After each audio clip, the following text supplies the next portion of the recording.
Yeah, well, I mean, certainly if you look at old newspaper articles, look through newspaper archives, you can find that all the weather, all the extreme weather, all the heat, all the floods, tornadoes, hurricanes, all the bad things have always happened. They're not something new. It's just normal. Extreme weather is something we've always dealt with. Um, but there's always been this fear of extreme weather. During the 16th century, tens of thousands of people were burned at the stake as witches in Europe. And the basis was there was this belief that they were cooking the weather. People get together and gossip and say, we didn't used to get extreme weather like this before. Hmm. We didn't used to get storms or heat or drought or whatever like we're having now. Something's changed, so they had to blame it on someone. So they blamed it on witches. Excuse me. The Aztecs sacrificed thousands and thousands of people when there was a drought, right? They believed that droughts were an indication that the gods were unhappy with them. And the way to make the drought end was by killing people. So Hmm. they committed thousands of human sacrifices. And then when the drought ended, they would say, the high priests of the Aztecs would say, oh, look, we don't need to sacrifice people for a while. The gods are happy now. We've killed enough people, and now they're happy. And then this cycle repeated over and over again. So we've seen this in indigenous cultures and European cultures. There's widespread belief that the Salem witch trials were probably largely due to the Little Ice Age, that people believed the weather was extreme because of witches. So this is the problem which has plagued humanity forever. This belief, people have very bad memories or short memories. They don't recognize the fact that the weather is no different than it's been many times in the past. So when they get extreme weather, they want to blame somebody. Um, Hmm. so now they blame Republicans, they blame Trump. You see this all the time. Um, Donald Trump goes get blamed for hurricanes or for droughts or for heat waves, right? Or Republicans or climate deniers like me. We get blamed for bad weather.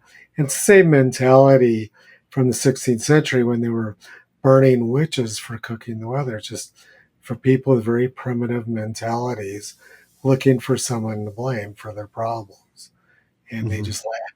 So this climate thing gives them a, a, a belief system they can latch onto it and blame somebody else for the bad weather, which they don't like. But So is it's there ever actually is yeah. there actually like bad weather that's actually occurring, or is it just normal climatic and weather cycles? Weather and climate are two very different things. Like, oh, it's very, very hot. That must mean the climate is changing, but that's just in your local area or in a local area that may not be representative of the whole world. Well, we've always had really bad heat waves. We've always had really bad floods. We've always had really bad droughts. And it's cyclical. It goes back and forth between floods and droughts, floods and droughts. This has gone on all the time. Um, in 1980, how long have you been in Phoenix? I grew up here. Oh, So I was here in Phoenix. I was quite young in 1980, but I was here. so in 1980, I was living in Scottsdale and working in Tempe, and Hmm. there was an incredible flood on the Salt River. It was the water level was higher than it was in the Mississippi in around January of 1980. Every bridge washed out except for the old Mill Avenue Bridge. The freeway, all of the new bridge, the Scottsdale Road Bridge washed out, the freeway bridge washed out. They all washed out. The only way you could get across from Scottsdale to Tempe was across that Mill Avenue Bridge. So, of course, the commute was hours and hours long to get into. Like I would go into work at 3 in the morning and leave at 9 at night to avoid the traffic. Hmm. Um, but yeah, I mean, the during that flood, the Agua Fria Bridge on I-17 washed out, and a whole bunch of people drowned. Their cars went over the edge into the. So then of course was followed by drought. There was a terrible drought just prior to that in 1977, and then by 1980 it was floodings. We've always had these cyclical periods of floods and droughts everywhere. California goes through it all the time. Every time they get a drought, they say this is permanent. It's the climate models show this is permanent. We're never going to come out of it. Then it starts flooding again. And they say the flood's caused by climate change. Then we go back in a drought. And they say it's permanent. We're having a permanent drought because of climate change. These people are just nincompoops with no Mhm. memory and no ability to think rationally about or look at history. The worst flood in California occurred in 1862. The Sacramento was flooded for 6 months. They had to move the capital to San Francisco for a while because, and the state went bankrupt. And then immediately after that 1862 flood, they had 3 or 4 years of extreme drought. So Mhm. this is just, it's the normal climate switching back and forth between flood and drought, hot and cold, dry and wet, um, storms and no storms. And it's not something new. It's not climate change. It's just people's short memories make them think that what they're seeing is something new and different, when in fact it's just same weather which has always occurred. I remember I was living in California until 2016, and the headlines were talking about what a drought California was going through. The Hetch Hetchy Dam was at the lowest point it had ever been. It's so over. And then a year or two later, California had more rains than they had ever had, and the dam was overflowing. It's so Right. over. Yeah. And you always hear you've always heard these forecasts about they get a bad ski season in California. Say, oh, Yeah. global warming has ruined the skiing. And then you have years like last year in California where they're skiing into July. Yeah. 2011 was a huge year for skiing. 2017 was a huge year for skiing. I think 2019 was, last year was. They've had a lot of their best ski seasons in California over the last 15 years. And of course, they only remember the ones where it was bad. Hmm. So, it's like that at Snowball in Flagstaff, right? Hmm. Some years they have incredible snow. Other years they get almost none. I remember going skiing up at Flagstaff in 1980. There was a wall of snow just driving up the road up to Snowball. The wall of snow was 10 feet high. Hmm. That was the same year the Salt River flooded. You couldn't even see the trees driving up there. So that's, and then maybe a year or two later, they have almost no snow at Snowball. It's the normal climate.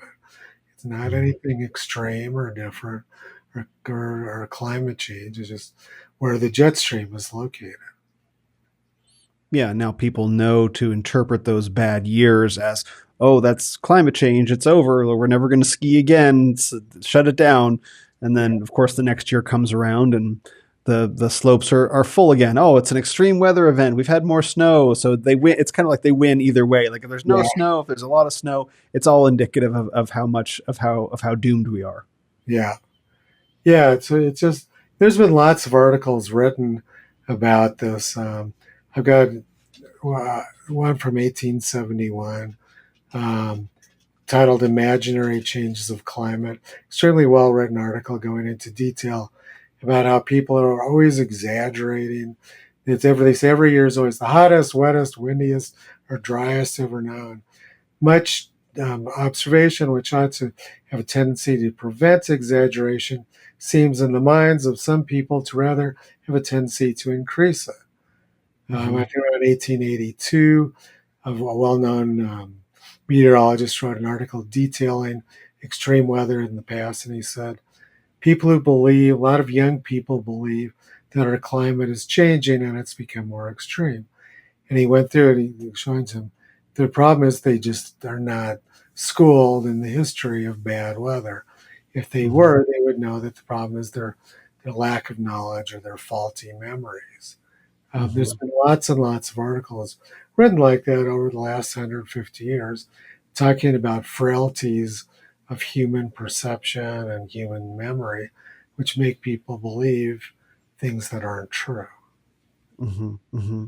Speaking of snow, and maybe we can talk about the Arctic and Antarctic sea ice and polar bears, and maybe we can close there because I remember those three things. We see glaciers, Antarctic, Arctic sea ice, and polar bears. All the polar bears are dying. It's so over. So maybe we can talk about those issues because those tend to come up every winter. I know we're in late summer right now, but maybe we can talk about those as well. Yeah, those are some of my favorites. Like I said, in 2008, I wrote this article saying the Arctic refuses to melt as ordered because they're always getting these idiotic predictions. Al Gore at the Nobel Prize ceremony in 2007 said, very solemnly stood there and said, scientists say that the Arctic will be ice free 7 years from now. There's signs our world is spinning out of kilter. So I wrote this article making fun of all this nonsense because obviously it wasn't going to happen. And of course it didn't. There hasn't been any trend in Arctic sea ice extent since 2007 when Al Gore made those predictions. It hasn't declined, it hasn't disappeared.